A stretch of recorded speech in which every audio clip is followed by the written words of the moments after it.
మేమంతా సంక్రాంతికి పోతున్నాము, ఏం మీరు రారా, బాక్స్ ఆఫీస్ ఖాళీగా ఉంది, వెంకిమామ ఖాళీగా ఉన్నాడు అంటే అని చెప్పేసి. సో ఈ విధంగా అండి సంక్రాంతికి వస్తున్న మూవీ చూడడం జరిగింది. ఫస్ట్ హాఫ్లో ఎక్కడ పడితే అక్కడ నవ్వేసాము, బాగా అనిపించింది ఫస్ట్ హాఫ్లో.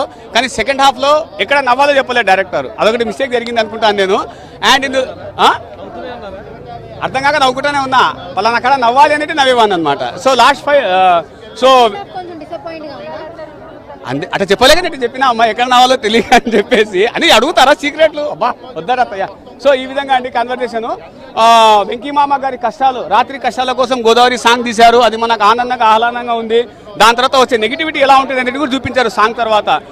అప్పారావు, సో అప్పారావు అప్పడియాలు పోయినాయని, వడియాలు పోయినాయని, దాని తర్వాత వచ్చి పెంకులు పడినాయని, ఈ విధంగా అండి. బట్ ఓవరాల్గా మూవీ వాజ్ గుడ్ అండి.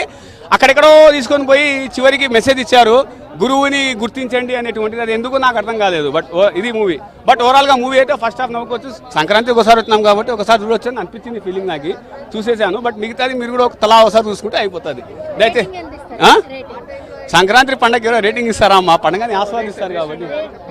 బట్ ఇద్దరు అందాల భామల మధ్య వెంకీ గారు నలిగిపోవడం అనేటువంటిది కొత్తగా ఉంది. సో పాతదే కానీ బట్ కొత్తగా అనిపించింది అనమాట.